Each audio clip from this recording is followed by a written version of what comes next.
Alright. So, we'll review what's in those videos, okay? From here on in though, if you ever have an assignment, find a way to do it, okay? Alright. So, I mean, wherever you were, obviously there's internet connections, stuff like that, or be in communication about it, and I could have come in a bit earlier, you know what I mean? And then I would have been willing to do that for you. It's just important to have the communication, so that way, for sure, the work gets done. Sometimes I think it's just like, we think it's semantics, so we think just for like principle, but the idea is that there's content in the videos, right? So, it's not like what's the word? I'm not so hung up about the fact that, let me just shoot it straight. If the content is not absorbed, we have to cover it. Do you know what I mean? Yeah. So it's like being in communication with that, because then we can then change the plan, essentially. You know what I mean? Some bosses get so hung up about, the person's like late or whatever. Not on this case, I'm just giving an example, and they're all like, you know. But the fact is, if somebody misses an event, they just miss the content. So now we have to figure out a way to get that content put in, you know? So it's not like I'm upset or anything, it just now we gotta be like, alright, let's figure it out. So the general lesson you wanna learn in the business world, or any world really, is be in communication. And be like, hey, listen, I know I had an assignment, but I was away and I wasn't able to do it, or what can I do? Can we meet early? Come up with a suggestion, right? That way you have the material ready to go. So it's kind of like if a football coach gave a football player the assignment of learning the playbook, and then they assume on like the first day of, what's the word called? Preseason or like camp. NFL, they get together like, way in advance. The coach is just going to assume the person already has studied the plays. Alright, but if they didn't, they'd want to know that, right? Because then they come up with a contingency plan. It's kind of like if they trade a quarterback last minute and the quarterback has to learn like a new system. Yeah. They'd want to know. I don't know if you follow football or not, but. Not really, I watch a lot though. Okay, so you kind of understand what I'm saying though, Yeah. like with the whole, so there's different like offenses and stuff like that, so. Long story short, be in communication, okay? And then, when in doubt, you gotta follow through on your assignments, so. That way you're prepared and ready to do very well. So I treat this no different than a sport, so if you're an all-star on a team, I'm gonna challenge you like an athlete. I love sports, so they're fun, yeah? What was your sport of choice growing up? I did track and field. Cool, yeah, I think, did we talk about that at all? Yeah, maybe, like, kind of. Alright, so yeah, I was a miler, 1600 meters, so. Yeah, I did a 100-meter dash, long jump, and triple jump. You're a lot quicker than me, yeah. I was a distance dude. Alright, now, so let's get you caught up. Alright, so in the notes, put today's date. I'm going to do an abridged version of this stuff here. This is what was in the videos, but into some additional things as well. The idea is that to also, after I review this, to fill in the blanks in your training manual. And then by obviously like 9:45 or so, you'll be caught up with the rest of the group. Alright, so we had some cool people in yesterday, and by then you'll be on the same page as them. So it won't be like they have more training than you. Alright, so by 10 o'clock it's like session number 2. Alright? I'll say that to you so you don't think you're behind. Like somebody moving into a high school, like their junior year, thinking they don't know anybody. So, anybody that comes in later today, they just started yesterday, so it's everybody's on the same page, is my point. You're not different, alright? So there's attitude, there's technique. Why don't you write that down? Attitude, technique when it comes to just things in life. Step 1, you want to shape attitude before you dive into learning a technique. So if you want to learn how to play a sport, you'd have to first have the appropriate expectation and confidence and attitude about that sport before we dive into the technique itself. Alright? So there's a model here, jot this down. Expectation leads to attitude, leads to action, leads to result. There's a difference between hoping and expecting, Alex. There's also a difference between wanting something and expecting quite often. So, I could want to do well on a math test, but if I was being honest, or if the student was being honest, they may expect to fail, but they want to do well. So if you expect to fail on a math test, would you be nervous beforehand? Yes. Because you're envisioning screwing up on the math test. So the expectation is I'm probably going to screw up. Like they make a decision. Have you ever heard somebody say self-fulfilling prophecy or self-fulfilling prediction? Ever heard that concept? No. Self-fulfilling prophecy is, or a prediction is like if we predict the future, like if we predict I'm going to fail the math test, obviously, usually we would then screw up somehow. Because then we get to be like, see mom, I knew it. I stink at math. So it's a self-fulfilling type thing. Bottom line is, if we assume something's gonna happen, we like to make it happen so we can get to be like, I'm right about that. Alright, so if we expect something to occur, just consider we as people like to cause it to happen. Alright? Same thing applies though to confident things. Because if you decide you're really good at social studies, then you'll be comfortable during the test, you'll be relaxed, you'll take the test, and you'll be like, see mom, I told you I'm really good at social studies. Just consider it in advance, we usually have expectations. And then whatever those expectations are, we're going to make our results match up with them. So you want to pay attention to those things. So, if you went into a race, like a 100-meter dash, thinking, these guys are faster than me, I'm probably going to lose, but I'll give it the best try, more likely than not, we would tense up. We probably wouldn't be able to run a great race. And then it's like, oh, you knew it. Those guys are faster than me. So you want to pay attention to what you expect before you dive into stuff. Okay? So, and this is the reason be up here, like that's the whole concept there. Okay, when we make decisions in life, write this down, decision, and then we take action, we write about it. Okay, so decision, and then take action, we write about it. So, we decide something, we then take action, and we write about it. So consider, if I decide that I don't like somebody, I'm probably gonna like antagonize them. Because then I'll be like, see, they're unlikable. If I decide I like somebody, I'm probably going to act in a way that has us have fun. Because then I get to be right about, again, the decision I've made. So you have to pay attention to the decisions you're making about your abilities to do this job or anything, really. But these are the 3 decisions that we're looking to have you make. Write that down. This job works, I can do it, and I want people to own Cutco. This job works, I can do it, and I want people to own Cutco. So, if you decide that and you make your mind up about that, Alex, just consider then you're going to follow the program, because then you get to be right about it, right? You're like, see, I told you, job works, I told you, I can do it, I told you, I want people to own Cutco, and they will. So sometimes people are training when they're brand new, thinking, maybe I'll do well. Like do you get it? Like, so that's different than somebody who's like, I will do well. Now, neither's right, well, it's just an opinion. It's not like you're wrong for thinking that, it's a thought. And you want to kind of pay attention to those things. Either you're going to perceive, or we'll perceive ourselves, write this down, on track, maybe on track, or off track. I put them in quotations, Alex, because those are opinions. So either on track, maybe on track, off track. Consider as humans, we get results, and then we like to evaluate them or judge them. Imagine somebody takes a test, Alex, and they get a grade. We then decide either we're on track, maybe on track, off track. But if you say you're on track, you're right. If you say you're maybe on track, you're right. If you say you're off track, you're right, because it's an opinion, right? So if you say you like strawberries, I'm not going to be like, you're wrong. Like, what the hell are you talking about? It's my fruit. I can choose to like whatever I want. So what I want you to consider, the only thing that really adds value is which of those 3 things? On track. Yeah, because if you perceive yourself on track, you now expect to still kick butt. You'll follow the program, still do well. See, I've coached college kids professionally. I have a private practice and I coach people. They pay me to teach them and inspire them and really just make sure that they're taking action to hit their own goals, right? I empower them to do it. But you take a student, and the student may somehow fail one quiz. Forget about the reason why, but let's say they fail a quiz. In that moment, they decide, I'm off track. Meanwhile, they're like 2 weeks into the semester. And then the way to be right about that is they stop going to class. They party a lot, you know what I mean? And then it's like, see, I knew it, I was off track. I go, no, you just stopped taking action. All right, you made yourself right about being off track, quote unquote. So you have to be able to, as much as possible, to say, I'm on track, here's why. I'm on track, here's why.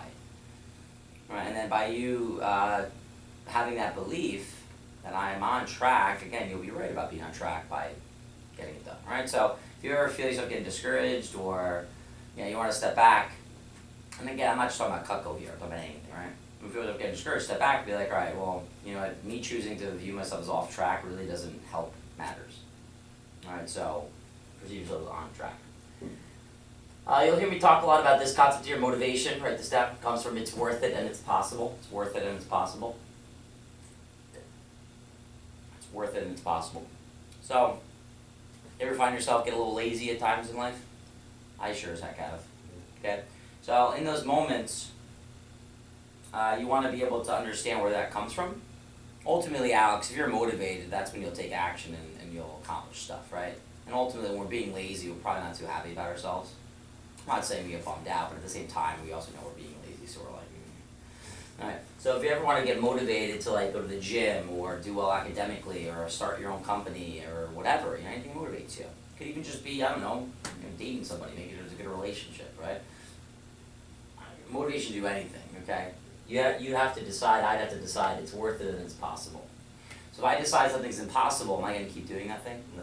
No, so if like the hoop was here, and the basketball hoop, and the ball, you looked at it and it's like this big, in your mind you're like, that's impossible for that to go in the hoop.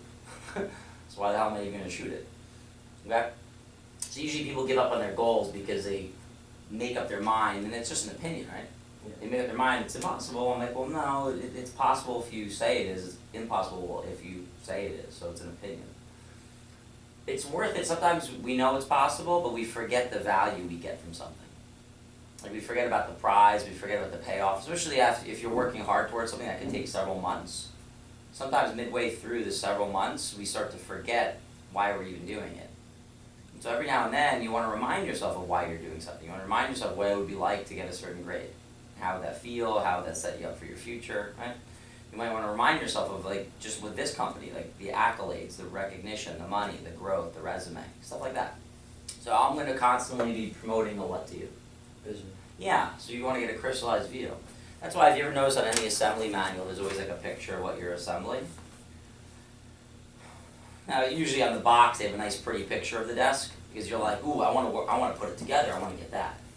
So you always want to be able to have a vision of things, like what you're building, what you're creating, what it's going to be like when you want to experience the win before you win. So like, imagine before your track workouts, you'd want to almost envision winning sectionals. And what would that feel like? Because then you're like, all right, let me go work hard now. Right? Because unless we see that there's a payoff for us as people, we usually don't put energy into something. Okay, so if you ever feel yourself getting demotivated and lazy, just remember these two things and be responsible to get these two things in place. Be able to remind yourself why it's worth it, and remind yourself why it's possible. Usually to remind ourselves why it's possible, it means we just have to come up with a better plan. Right? Because if you just followed this, you'd build a desk, right? So because there's an action plan in your mind, you're like, oh yeah, it's possible to build that thing, it's easy. But if it was a little more complex thing, like our opinion was complex and I didn't give you a manual, you'd be like, I don't know. Not sure if I can build that. Alright, so anytime we consider something's impossible, we usually just don't have a detailed enough plan.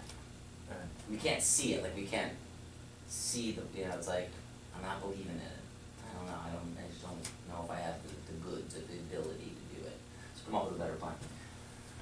This will be something discussed a whole lot, Alex, write that down. Responsible equals power, complaining equals not being responsible. When I say be responsible, I mean let's be responsible for our words, our thoughts, our actions, right? The big thing you'll hear me talk a lot about is perception and things like that. You've heard the concept of perception, I assume. So responsible equals power, complaining equals not being responsible. Obviously, I assume you'd want to have power to hit your goals, right? So, see, I could say something to you, but just keep in mind, you can choose to make meaning out of it the way you want to make meaning out of it, right? You ever notice that somebody looks at somebody, like that's what occurs, a look, but they make it mean they want to fight me? Do you get it? Yeah. So it's up to us to make things mean stuff, but too often we then blame who? Yeah, Exactly. But in actuality, we can influence what we make it mean. You can flip me off and go, I'd be like, oh, you love me. So you see perception? Okay, that's just the way it is, So, to be responsible for how you see the world. Okay, be responsible for the actions that we take. I like to include we in it because I don't want to think like I'm preaching to you, alright? Let's be responsible because I have to remind myself of this stuff too, right? I want to hit goals. Alright, so let's be responsible for what we say, let's be responsible for the actions. Too often we blame other people though. We complain about the weather, that's a common one, right? When it's raining, what do people choose to be like? What mood? Yeah, you get that, so they're blaming the what? The world and the weather, instead of taking responsibility for their happiness. Yeah. That's a prime example of when I'm complaining about the weather, I'm really not being responsible, is the point, alright? So just pay attention to some of the decisions you make about things and I make about things. Like, you ever see somebody on Facebook in the morning go, it's gonna be a long day with like 7 O's? Yeah. That means in that morning they've made a decision that the day is gonna be stressful. Has the day even happened yet though? No. No, but see how they're already predicting that? And then all day long they're like, I'm so stressed out. I'm like, yeah, because this morning you decided it's a long day. Last time I checked how many hours are in a day. 24. Yeah, right, so it's like, isn't it funny? We think it's long. I'm like, no, it's always 24 hours. So that's a concept I'll tell you guys a lot. See, it is what it is. It is what it is. You ever have somebody say, what does that taste like? I go, it tastes like what it tastes like. too often people like to bias each other. So they're like, how hot is it outside? I go, the temperature outside is the temperature outside. And as far as hot, cold, your opinion, you decide. I don't want to get involved. So as much as possible in life, I try to stay away from certain opinions I have about things. I like to take things at face value. Okay, so if somebody says something to me, I just like to look at the words that they used. I don't want to make it mean like they're being, obnoxious or whatever, because that's an opinion, right? And if I choose to perceive them that way, I probably won't have a good relationship with them. So, if you get a result, just leave it as a result. Don't make it mean you suck. Great example would be like if we fail by definition means I wanted to do something and it just didn't work. But we make it mean that like I'm a loser, I'm embarrassed, I'm ashamed. See, we've made failure mean too much. Like people are like they're scared of it, but they're not scared of the actual failing. They're scared of the opinion they have about failure. So like if you shoot basketball, either the ball's gonna go. Yeah, exactly. So if it goes in, it's success. If it goes out, it's failure. By textbook definition, failure means I had an expectation, it didn't work. But again, we add all this other stuff to it, right? I smell bad, I'm a loser, blah, blah. That's why people are afraid to ask people on a date, right? Because they're like, well, what if they say no? Well, no is just a no, but see how they make it mean embarrassing? Yeah. So for us to achieve a lot of success in life, we have to be willing to take action, which means we have to change how we view what? How we view failure. Exactly. Yeah, I love inventors. You ever notice they have a great relationship with failure? They just don't care because they know that they have to fail several times in order to invent the bingo. And you've heard that whole thing about Thomas Edison, I think, with the light bulb failed 2,000 times in order to. So if we could change how we relate to failure and we stop making it mean like all this other stupid icky stuff, then we will take more action. Okay? Because the way people protect themselves from the drama of failure, they just don't take action. You notice they quit things before they even start. Okay, so we hold ourselves back if we're afraid of failure. Okay, so let's just be careful what we make failure mean. How about we make it mean a good thing? Hey, I learned something. It's a context shift. So instead of failure equaling bad, let's make failure equal good. I don't mean purposely screw stuff up, you know what I'm saying? But you get my point, right? It's like putting a positive spin on it so we're not like freaking out about it, all right? That's what we're looking to do. So these concepts here will help you think like a champion. Selling Cutco is easy if you can think like a champion. And you could use these things in school, right? These concepts. That's why I cover them with you. Write down, create the positive versus avoid the negative. Create the positive versus avoid the negative. Too often in life we go into something with the motivation of avoiding a negative versus creating a positive. But now check it out, Alex. If I'm avoiding a negative, like I say that to you, hey dude, I want to avoid injury, coach. You ever hear an athlete say that? Hey coach, I'm going to play, but I don't want to get hurt. Yeah. If I were to say that, what does that mean I'm expecting? I'm gonna get hurt. Yeah, otherwise you wouldn't even bring up the word hurt, right? Yeah. So consider that, and then what usually happens with an athlete? Doesn't do well. Yeah, they usually end up getting hurt. Yeah. See, I knew it. Remember back self-fulfilling prophecy. Yeah. So what you want to consider is that instead of avoiding a negative, you want to be like, all right, coach, I'm going to go run really fast and do well, right? So you want to always be creating a positive, Alex. With Cutco, you don't want to avoid a no sale, you want to create a sale. Okay? Up top here, see how it says what if versus how can I? Yeah. What if versus how can I? The idea of that is this, Alex. Well, it ties into creating a positive, really. If I say, what if this goes wrong? What if that goes bad? That means I'm expecting a negative. If I say, how can I, Alex? That means I'm assuming I can succeed, but I want you to teach me how. Okay? So that's why I want you to do demo immediately. Well, not like tonight, but tomorrow you guys leave training, you start right away. Why? Well, because otherwise your imaginations run wild. You're like, well, what if a hawk flies through the window, grabs my knife, and drops it in a volcano? What do I do then? I'm like, oh, jeez, just go do it. Do you get it? Like, you should, I'm not just go experience a demo. That way you're not coming up with these all like, you ever go on roller coasters? Yeah. If you haven't been on one yet, you're all like nervous, but then once you've been on it, you know where the twists and turns are. Yeah. So you're no longer nervous, you're now excited. It's kind of like different. Okay, so that's why, to me, training doesn't begin until you do your first what? Your first, Demo. Yeah. You call it a demo, it's awesome, or presentation, whatever. Yeah, I knew you were visualizing it. You're just trying to find the words. Alright, so yeah, until you sit down with a customer, to me, you really haven't begun training. We'll get you prepared, but, I mean, until you really have experience, it's like, your imagination, again, is all like, Alright, so as much as possible, you never want to do what if questions, because that means you're like, preparing yourself for all these negatives. doesn't make sense because it means you're assuming those things, right? Yeah. How can I means, hey, I'm assuming I will succeed, teach me how. I will get a lot of referrals, teach me how. I will get this, how can I though? Clearly get the difference? It's kind of like, instead of saying, what if I fail this semester, it's instead, how can I get a A? Yeah. Alright, there's a big difference there. Where are you to school? What? Stony Brook. Okay, cool, alright, so apply this stuff to this semester, you know, Yeah. okay, make some changes. Put this down, I challenge you to be outside your comfort zone here, Alex. Means every opportunity, please step outside that comfort zone. Meaning actions you're either comfortable taking or actions you're not comfortable taking. Usually if you haven't taken an action before, you're uncomfortable about it. But the only way to overcome the fear of public speaking is to what? Speak comfortably. Exactly, right? So, but you have to learn to be temporarily comfortable with being uncomfortable. I don't mean wear wet clothes or do things weird, but like meaning if you're afraid of something, do it. Like have it equal act anyway. Fear should equal act anyway. Could probably squeeze that in here somewhere. I'm always coming up with these things. So fear, we want to make it equal act anyway. I don't mean like drink poison, okay? But usually if you're afraid of like asking somebody out, that's probably why you should do it anyway. You want to train too often when we get afraid, what do we do as people? Avoid it. Yeah, we stop, right? So if you train yourself to fear equals act anyway. You know, don't push through those moments of fear. Like if you're in the middle of a test, you know.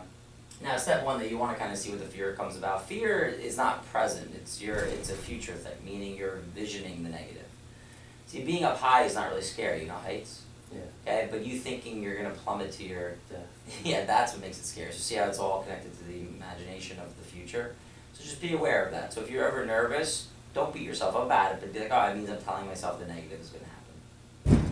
And you know it doesn't have value. So it's like, alright, well, it hasn't happened yet, so why don't I tell myself here the positive's gonna happen, here's why. Again, you gotta go through the here's why part, otherwise you don't believe yourself. Otherwise you don't believe your opinion that it's gonna be positive. You get it? Yeah. So you can either look forward to something or you can resist something. The thing is the same usually though. So you wanna have a positive opinion of it, so you look forward to it. So that way during tests, again, you're relaxed. Right, versus all like, alright, I definitely had tests where I'm like stressed out, and it's hard for me to remember the material because my anxiety is high, right? You ever get halfway through a test and decide you're off track during the test? Yeah. The blood starts to rush a bit, get the heartbeat going, you start looking at the clock, oh my god, we're running out of time. Yeah. And then it just, you know, you'd almost wish a teacher calls time out, everybody stand up, you're still on track, there's still time. You're like, ah. So you have to be able to do that for yourself, like that old coaching. You ever, you know, a coach calls timeout, you've seen it in basketball games, right? Yeah. They call timeout in the fourth quarter because they see the team getting sloppy. Yeah. Because the team's decided we're gonna lose, probably, so their body ends up screwing up. So the coach's like, screw that, timeout. Guys, there's still time left. They're like, okay. Right, and then all of a sudden after the timeout, you see awesome play, you know what I mean? Yeah. So do the same thing during tests. Call a timeout on yourself, collect yourself for 30 seconds, be like, alright, I still got this. It's like I got this moment, you're in life, be like, I got this. Yeah. Once you decide that, it's awesome. You make it happen, you decided, I got this, and then it goes back to decision, take action, be right about it. So I used the analogy yesterday, the group is like, you guys like a bag of popcorn, or pop, you remember that last kernel goes pop when you like open the bag of popcorn? Yeah. So when I say popping, meaning that's when you choose to say, I got this. So some people get that quicker than others, you know, right? And it's just you giving yourself permission to be confident. You giving yourself permission, Alex, to expect success. So give yourself permission to be that popcorn kernel that pops right away. Be like, I got this, right? That doesn't have to be like a false sense of hope, you know what I mean? You wanna, you know, be able to explain why you got something, ultimately, right? Okay, so step outside your comfort zone. Now when you're stepping, so if you ever contemplate quitting something, don't actually quit, it just means you're growing. Yeah. So if I step outside my comfort zone, what happens to the comfort zone? Gets bigger. Exactly, so that's a good thing, but again, it's uncomfortable by definition. Yeah. Alright, so you gotta get used to it a little bit. Alright, because otherwise if we quit things in life, we no longer get value from that thing. If I quit college, I didn't, but if I did, then I wouldn't have gotten any extra education. You know what I mean? If I quit going to the gym, I no longer have fitness. So, you know, just be aware that it's normal to contemplate giving up on something new, especially if it's worth your time. If you're growing, you're going to be like, oh no, but yeah, that's valuable long term. And you're young, 18, 17, 19. 18. Yeah, so you're going to be on this planet for another 60 years, dude. Okay? the average lifespan, you know? Yeah. Yeah, whatever, so, well, maybe 50, 60 years, okay? Right, depends on how well you take care of yourself and blah, blah, blah, alright? But ultimately, you have, like, the rest of your life, you wanna be able to develop kick-butt skills now, so you can do more with those 50 years. That's my point, you know what I mean? It's like, you know, you wanna get in better shape now, quote-unquote shape, you know, so that you can run faster. Yeah. The rest of your life, I'll use track analogies with me and you. Okay, so let's do this. This is our way of you being responsible for being confident. Because if you have concerns, you're probably gonna expect what? Unanswered questions. Well, that's what it equals, but if I have a concern about something, am I gonna be expecting success or failure? Failure. Mm-hmm. So you wanna make sure you dissolve away your what? Your concern. Your rhythm. How do you do that? By answering unanswered questions. Bingo, which you first have to then turn the concern into what? Question. Exactly, okay? Too often we just have these concerns and we're like, no, that's permanent, I'm concerned, it's a fact, it's law. I'm like, no, it's just your concern, it's an opinion, you have an unanswered question. Okay? Yeah. So these are videos that I had online, but real brief. You know, if you have common concerns, you have to communicate, take responsibility, speak to me or one of the assistants about getting them answered. So a concern that you may have is, I'm concerned I'll suck at the phone. Something like that, right? It means your unanswered question is, how does one make phone calls with Cutco to pre-set appointments? You know how we call people up? Yeah. Okay? So you just gotta follow the approach. I have different approaches. The one you'll get today is for people you know well. Alright, then you'll get one for acquaintances, people that know you exist on this planet, but you may not have met them. Like your mom's friends that know that she has a son named Alex or whatever, you know? Yeah. And then referrals are people that they don't know you exist. They're friends of acquaintances. Okay, so you know, you gotta make sure you use the correct approach to match it up with the correct person. So I'm gonna give you a system that works, you just gotta follow it. Like, would you agree if I give you a brand new car, the car works? Okay, if I give you a brand new car, the car is a system, or a series of systems. But if you take the keys and put them in the glove compartment, will the car work? No. No, you have, so even though you have a system that works, I'm handing you a manual, if you don't follow it, it's not gonna work, alright? So you have to put the keys in the ignition. My point is, I'm gonna give you what works, you have to have the discipline to follow it, Alex. Right? So I'll give you approaches, don't freestyle. That's why some people sucked at Cutco. They make stuff up. Hey, I got knives, yeah. Okay, so just follow what I teach you. Yeah. In terms of referrals, your unanswered questions, how does one get referrals? Well, follow the program. You're gonna plant seeds, you'll let people know at the end, I'm gonna have you introduce me to a ton of people, and then you do a word-for-word approach, which I role-played in the interview for time purposes, we're gonna keep going, okay? But you'll learn this bit today, but a lot tomorrow. Right? In terms of no sales, your unanswered question is, how are we able to sell regardless of economy, right? Remember in the interview, 90% of the population is still working? Yeah. Evidence of disposable money, just go watch people go to the movies. Yeah. Okay, if somebody's TV were to break, would they buy a new TV? Yeah. So it means they have what? Money. Money. They don't need to be rich to buy Cutco, but that's evidence that people, as we speak, are spending money on things they don't need. Yeah. Desires. Okay? As long as the hair and nail salon is crowded, I don't know if you have any, like, you women in your life that go get their hair and nails done, that costs money. Right? You think about when Nike comes out with glow-in-the-dark sneakers, right? People buy those all the time. Those are college kids. So people have money is my point. Okay, JFK in the 40s is really crowded, so it's money to fly in and out, alright?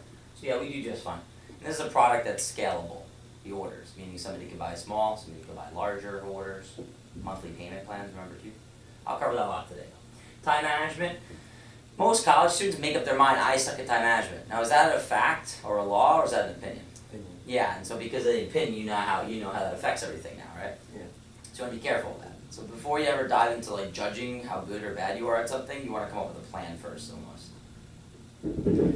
So if I ever try to tutor, or if I ever tutor somebody in a certain subject, I have to ask them what their opinion is of themselves first. Because they say, I suck at calculus, no matter how hard we try to train them, they're going to suck at calculus, right? So the person would have to be willing to change their what? Mind, yeah, about how good or bad. So it'd be like, I'm good at time management, it's easy to, pre-plan my time ahead of time. Problem with time really is that people just don't decide ahead of time what they're going to do with it. You ever just dive into studying but not actually have a series of action steps like this? Yeah, I don't know for you. And then you're like, and then if I ask you how long do you need to study, you're like, I don't know, I'm just studying. So the whole time you're worrying about running out of, yeah, and that's where the stress comes into play. Yeah. So if you listed on paper all the steps for studying, like read 2 chapters, whatever, then you estimated the time in advance, the key is advance. Then you would know, okay, I just need 3 hours for that test. Your track workouts, we'd almost know to the minute, right, how long it would take us? Yeah. So, but isn't it funny how we approach track and field differently than we do school? We probably should approach school the same way. Because then we would know exactly to the minute how long it would take us to write a paper. You gotta break it down on paper though, okay? So the idea is for you to be disciplined to get things done ahead of time by pre-planning. So don't blame your parents, ask them, hey, what do we got coming up? Right? Too often it's like, oh, it popped up. I go, no, that event didn't pop up. That event's been in somebody's calendar. Okay, we just didn't take the time to ask when other things. Listen, a car accident pops up, knock on wood, okay? But you get like, that's a thing that just pops up. It's not like you pre-plan, okay, Tuesday, tomorrow, or next week, Tuesday, I'm gonna get into a car accident. You plan that out. Okay, but like an event, like a meeting of some kind, or like a family wedding, or those things, aren't they already pre-planned? Yeah. So you'd have to take responsibility to do what? Take action beforehand. Find out about them, yeah. Okay, so that way you can get more accomplished. Don't get me wrong, listen, we can go through the rest of our life doing like only one thing at a time, but the most successful people are able to do Multiple things. yeah, and the only way that works is by pre-planning. Alright, so just kind of keep that in check, right? People also get stressed out about money because they don't pre-plan a budget. I'm like, how much do you need for your spring break? I don't know. That's what they're bugging out about. I don't think I have enough money. I'm like, well, how much do you need? I don't know. Okay, so instead it's like, alright, well, I know what I'm going to be doing. Here's how much money I need. So either you have it or you don't. See how it eliminates the stress? Yeah. Okay, so you're getting that here. In terms of transportation, if you don't have a car, your answer to answer your question is did you drive today? Do you have a car? Yeah. Okay, so if you're ever feeling awkward during the demo, just imagine if the word awkward didn't exist in our vocabulary. It'd be awesome.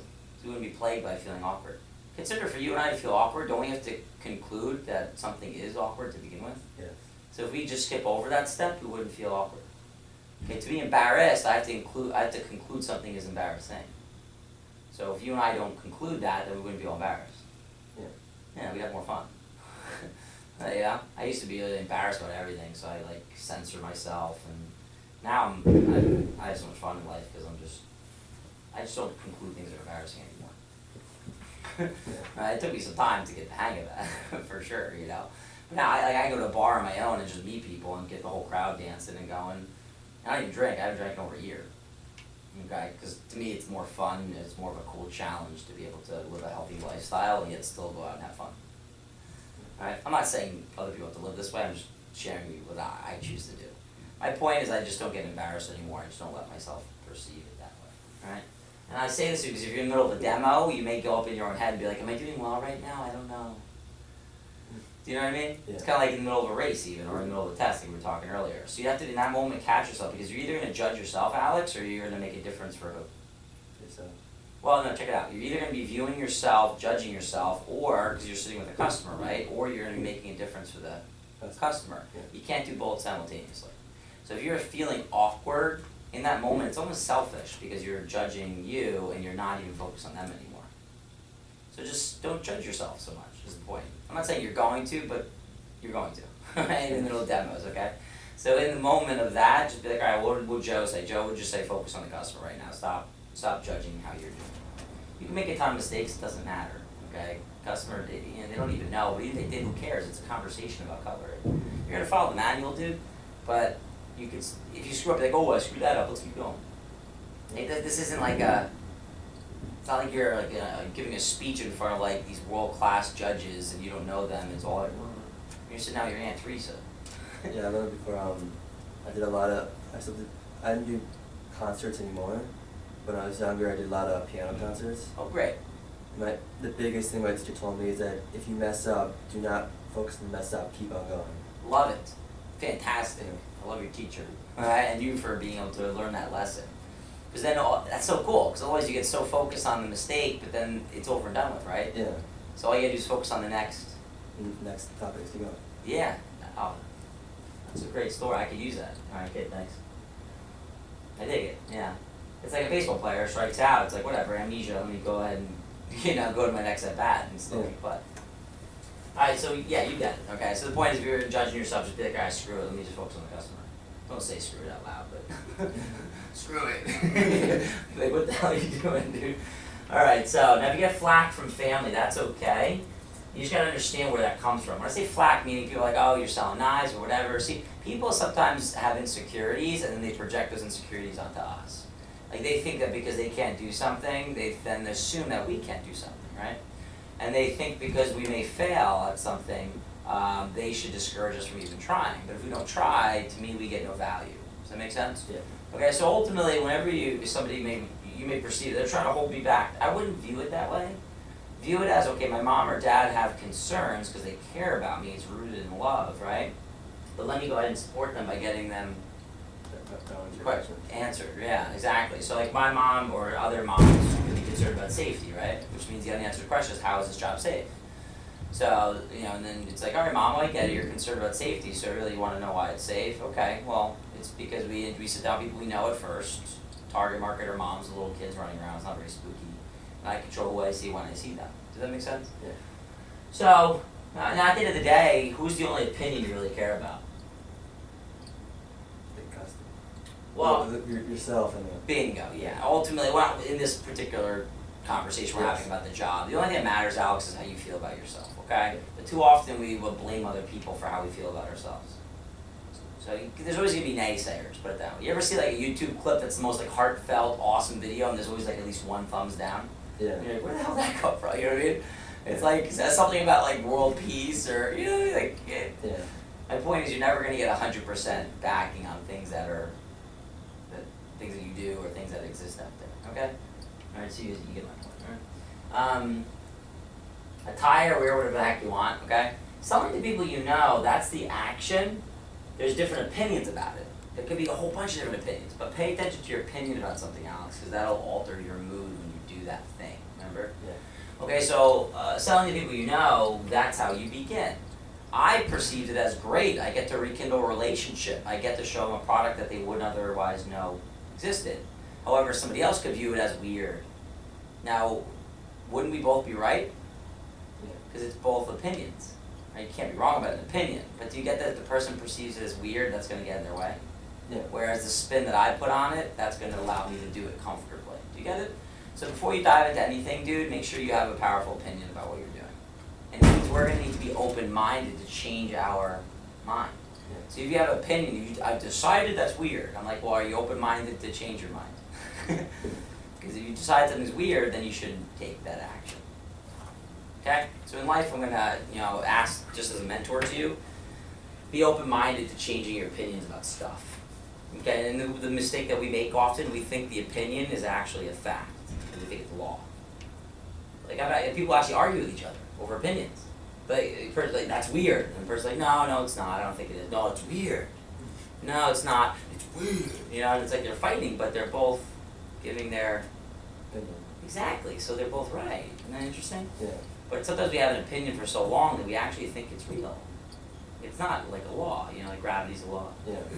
You disagree with something, and if I drop it, this will fall. Okay, but just start to separate out your opinion from fact. Okay? Okay, so it's like, it's hot outside is an opinion. It's 10 degrees, that would be fact. Yeah. Okay, so just make those two things. Alright, let's go through, that's fine. Congratulations on choosing to work hard and being here. Most college kids are like hung over on their couch somewhere. So feel good about choosing to strengthen your resume. Okay? I want to make sure you have a positive view about your actions and how you're taking care of yourself and all that. Alright, so that way it serves as motivation, right? Because it adds value to what you're doing. You can expect a working system from us, so we'll be prepared. We'll support you. What I expect from you, though, is to be responsible, get involved in training, be positive. Positive is now a choice. You're starting to get the hang of this, right? Yeah. So something could happen to you. You can still perceive it as Positive. exactly. So there's if you're being negative, it means you're choosing it. If you choose that, you can't be on this team. It's like in sports. If you're a negative track athlete, the coach shouldn't have you on come to practice. You'll infest everybody else. Yeah. If you have that negative person, or that negative person's at a party, Yeah. you're like, we get rid of him. Dip it down there. Yeah, exactly, right? It's like, oh man, it sucks. Like, now granted, we have a choice whether it affects us, but bottom line, as humans, we do feed off each other. So if somebody's negative in our space, it's like, all right, well, I don't want to hang with you. Okay, so you have to be positive to do all this job, right? Be committed, follow through in your assignments, work hard. I'm going to keep challenging you to do that, right? And that way I also then, you want me as your manager and boss to view you as like a champion. Because if I view you as a slacker, then I'll probably be right about that by like having you be a slacker. And then just like, so as much as possible, here's my advice to you, Alex, in life, anybody that you're working for, anybody that's like a teacher of yours or a coach, make sure the opinion that they have of you is that you're like badass. And not because like you're being fake about it, but because you truly are a champion, right? So that way they view you that way, and then that way they're going to go ahead and treat you that way, and they'll make sure you're trained well. Because we like to be right as coaches too. If I see an athlete and I'm like, that athlete, he's gonna go all state. You know? Yeah. I want to be right about that, so I'll probably make sure he's got a good workout regimen. Okay. Training objectives. My objective for you, and then you should have your own objectives. Okay, write down fun, income, and experience. Fun, income, and experience. So have fun, that's important. If it's not fun, you're going to be choking the bat too tight, if you know what I mean, like baseball. Squeeze the bat too tight, you won't hit the ball. Okay, so have fun, but be driven, please. Okay, and then income, make as much money as you desire. Start to make your own versus relying on your parents, I would suggest. You can live your own life, but I think it's good to start getting the hang of being financially stable on your own, because someday you're going to have to, right? Yeah. So you might as well get the hang of it now. So I cut the financial bill before my parents. My parents did very well financially, so I was excited that I was able to make my own cash. You know, I didn't start paying for college. I mean, they still paid for my college. Not everybody has that fortunate, but I started to pay for a lot of my own stuff. Right? And I wanted to do that early on in my life. Cutco allowed for me to do that. You know, there's a base pay, but there's a commission pay scale. Yeah. You want to work hard to earn the commission. Why? Well, because it means customers are getting product. See how we put a positive spin on it, like a clean spin. Like you want to, as much as possible, have the motivation, be making a difference for other people. But you can be present to the fact that you also make more money by selling too. It can be a win-win. You don't have to be just focused on one or the other, is my point. Okay, you win by selling, make more money, but you also make a difference for your customers. Base pay comforts you, but you should focus on selling the product line. And you do recall that we only insert in some base pay if the commission isn't enough to give you $22 a pop, right? Yeah. But if the commission's higher, remember we don't add an extra money to it. Yes. Remember that $750 example? Okay, from the interview. Okay, great. I'm just saving time because I'm looking at we have to move on to the manual next, all right? All right. But I want to cover some of these key things a little bit. Write down 3 types of communication. I actually didn't cover this with the group yesterday, so I'm glad you're getting the goods here. 55% of communication, Alex, is your body language. So 55% is body language. 30% is tone of voice. So 30% is tone of voice. And then 15% of the actual words that you choose to use. So 55% of communication is your body language, 30% is tone, and 15% of the words. So which is obviously the biggest percentage? Body language. Yeah, exactly. See, consider Alex, there's what we say, but then there's what we communicate to people. So if I go, yeah, Alex, I'm really confident in this. Yeah. What I said, I'm really confident, but what did I communicate to you? You're not confident. Bingo. So see how the body spoke to you? Yeah. Now for people to trust what we're saying, all 3 forms have to say the same. Yeah. Get it? Yeah. So it's like, yeah, I'm really confident in my ability to coach you, Alex. I've done this for years. I'm confident in you because you can understand the material and the content. And I'm confident you're going to sell Cutco. It's a great product line. You understand that people are going to use it. So therefore, you should expect success. See how my body, my tone, and my words all consistent? Yeah. Okay, so if you're ever going to ask somebody on a date, make sure you know why you think they should say yes. Because always people, I saw you looking and thought maybe would you like to go on a date? I won't be upset if you said no, but maybe. You see how that just doesn't work? Because then they're going to think, why is this person so nervous? Maybe I shouldn't date them. Well, if they don't think I should date them, then why should I date them? Okay, so you got to make sure that body language, tone, and also your words are all consistent. Whenever you're dealing with customers or anything you do. People can feed off each other's body language. We make a lot of unconscious decisions, put it that way. Most of the decisions you make every day, unconscious, meaning we're not aware of them. Yeah. So you could walk down the street, dude, with a cell phone, eating a sandwich, and then not step in the pothole. But consciously, you didn't even see it, but did you see it then? Yeah. Yeah, unconsciously, that's why you didn't step in it. Yeah. So the point is we make that's why within 30 seconds, you notice that you make a lot of decisions about the person, Yeah. but they're unconscious though. That's why you notice, I don't know why I don't like him. Or I like him, or I like her, you know what I mean? It's like, we make a lot of unconscious decisions, and usually that comes off of feeding the body language. That's why poker, people have to they train themselves to pick up on little subtle things, right? Tells. Yeah. I don't play a lot of poker, but you know enough about poker, I assume. Yeah. You know, and so people literally can kind of see somebody and they just rely on it. Their unconscious tells them, okay, that person's bluffing or that person's telling the truth. Neat. Let's go through why we do what we do so you have an appreciation of the program. That way, again, you can make up your mind, job works. Alright? So why do we sell, you know there's direct sales and there's retail sales? Yeah. Retail is obviously like a store like a Macy's, right? We sell direct, we go to a customer, we show them the product, alright? So why do we do what we do versus retail? Why is it better to do direct? Because then the customer has a first-hand experience. Bingo, yeah, hands-on experience. Yeah. Plus, we don't have to pay like Macy's to sell it for us, so we're able to put more money into making the product really good. Okay? So that's set over here on the far right, that's from 1949. So just put this in your, here. I want you to grab that. That way you can tell customers, now you've held Cutco at 64 years old. See, this is Cutco on the blade? Yeah. Yeah, so that's a lot older than you. Over 3 times older than you. That still looks good. Yeah, isn't that cool? So, in that moment, that strengthens your product conviction. You get that? Yeah. Okay? So because we sell direct to customers, we're able to put more money into making the product really kick butt.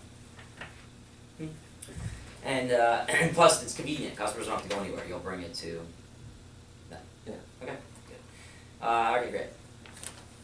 And then why do you set up your own appointments versus me making the calls for you? Because then you know what people you feel more comfortable with. Sure. Okay. Got it. What else? Mainly, So that's from your point of view. I get it. Ultimately, you want to get to the point where you're comfortable seeing anybody. Yeah. But why is it better? Why is it more effective if you call the people versus me? Remember the example in the interview? because if you call, then they're expecting to hear your voice when you make the appointment, not some stranger's voice. Bingo. So it keeps it personal. Remember? Yeah. So you want it to be friend Yeah. versus telemarketer. Okay? So that's why you'd have to make the call because you have to name drop. That's why we warm call, not cold call. Alright, so when you're new, you're going to drop your own name because you're calling people you know. Yeah. And then when you get referred to people they know, you're going to still drop your name and the customer's name that introduced you. Okay? So that's why we would never make the calls for you. Allows you to create your own schedule as well, which is exciting. I'll teach you how, of course, but each week, today, in fact, you're going to give us your first copy of your next 7 days. You're going to map everything out. This goes back to like the assembly manual concept.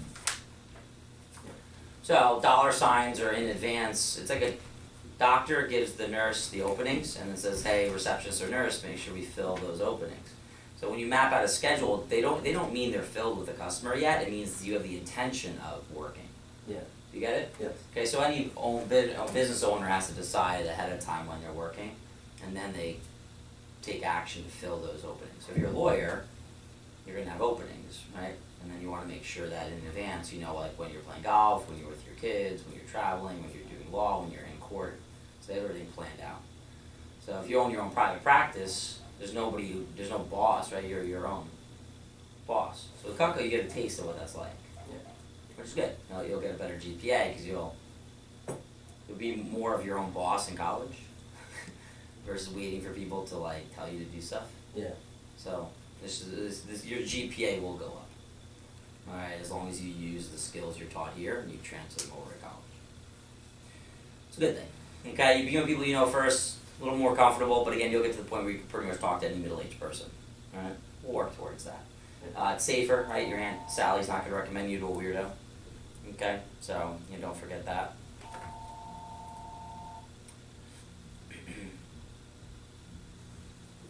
Okay, have positive attitude. We already talked about this. So there's certain rules and regulations, obviously, overall. Let me just get this. Hey, Fast Start Hotline, what's going on? This is Joe. Hey, Castleton, how you doing?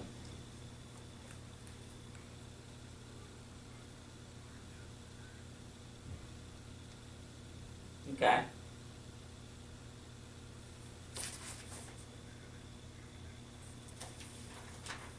Okay, so are you alright? Did you go to the doctor? Give me 1 second, Matt. Hey, Matt, we're going to need to keep this brief, okay? Just wait a second to juggle on a couple things here. So, we're good with opening comments. Put your name on top of the manual. So, Alex, we're going to switch over now to the manual. Okay, cool. So, put your name on top of there.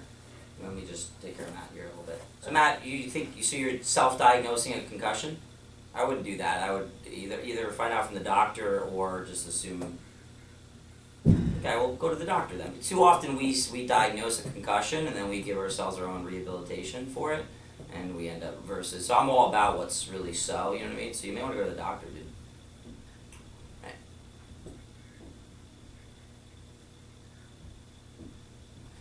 Well, the fact is, you'd have to have a vision of success. You have to be able to say, here's what I'm working for. Motivation comes from it's worth it and it's possible. These are good review for you, right? We have the division meeting this Monday, so you want to be able to show up and get on stage, right? That'd be pretty cool.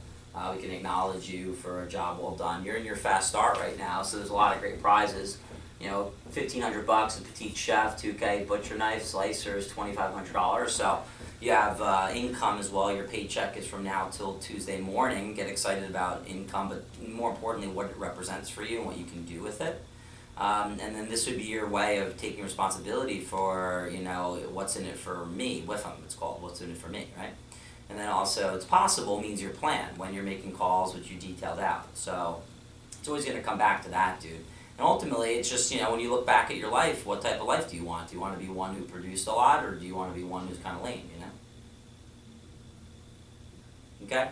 The division meeting on Monday, by the way, jam-packed agenda. I'm so excited. I'm doing the wind-up. I'm really excited to impact you guys. But then we have Rob Brandt, who's at like 300,000 in sales. He's teaching how to drop down. Mike Ambrosino, who I had coached for a while. Mike is over 100K in personal sales for the year, but he also ran a branch as a college student as well, and he's teaching how to build value. His average order is like $1,700 right now. And Nicole Spellman's on the agenda. So we have a jam-packed agenda. We also have a panel of champions as well too, which is good. Okay? So just win the day, man. Good. All right, Matt, keep me updated. Okay, bye-bye. Hey, Steven? Good, doing well. Hey, can we give you a call back? I'm waiting on Sarah to come in to do PDI, and I'm in the middle of teaching a rep how to do the training manual. Are you going to have your phone on?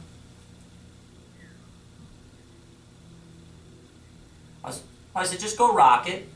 Go rock it and give us a call afterwards. We'll do that as your PDI check-in. Close the class. You're doing a great job, Steven, so keep it up. You know, get a vision of success. Know your fast start goes through till Monday midnight, okay? And just drive it. Be unreasonable. Remember that concept? Have fun. You're doing, you know, again, a good job. Monday's division meeting is jam-packed. It's very sexy and exciting. You got Ambrosino. You got some top people. You're definitely going to learn some great stuff, and you'll get acknowledged on stage. All right. Cool, dude. We'll talk soon. Bye-bye. Okay. This is where I need to take a deep breath, and the person supposed to be taking calls is not here. You know what I mean? Yeah. So as a leader, I got to be like, okay. And then still take care of you, though, too, you know? So, okay, so let's do this. Why don't we take, do you have to go to the bathroom at all or anything? No? So no. Then we'll keep going. So put the phone number on the left-hand side here. It's 914-514-8966, 914-514. And 914-514-8966. So use that number from now on, 914-514-8966. Then let's go to, let's go right to page 1, dude. So, at the top of each page, I'm going to have you, you're going to end up writing down the question that needs, Sarah? Hello? Hey, we're taking PDI calls right now. I'm trying to do pump in. I'd actually be here at 9. Yeah, I'm really, okay. Okay. Bye. Okay, cool. Acceptance. You ever, like, in that moment, you ever, well, that's what, so you ever kind of get your feathers ruffled? Yeah. And then you kind of like take that versus just acceptance is not like agreeing or disagreeing with what occurred. It's just kind of like being okay with whatever and then move on. Kind of like piano, right? Yeah. Tell me. Good. I'm using your advice. we just screwed up a couple of notes. All right? Mm-hmm. Boom. Let's go to the next note. Top of the page 1. You're going to write down why should I be a candidate to get Cutco today? So why should I be a candidate for getting Cutco today? So why should I be a candidate, for getting Cutco today? Why should I be a candidate getting Cutco today?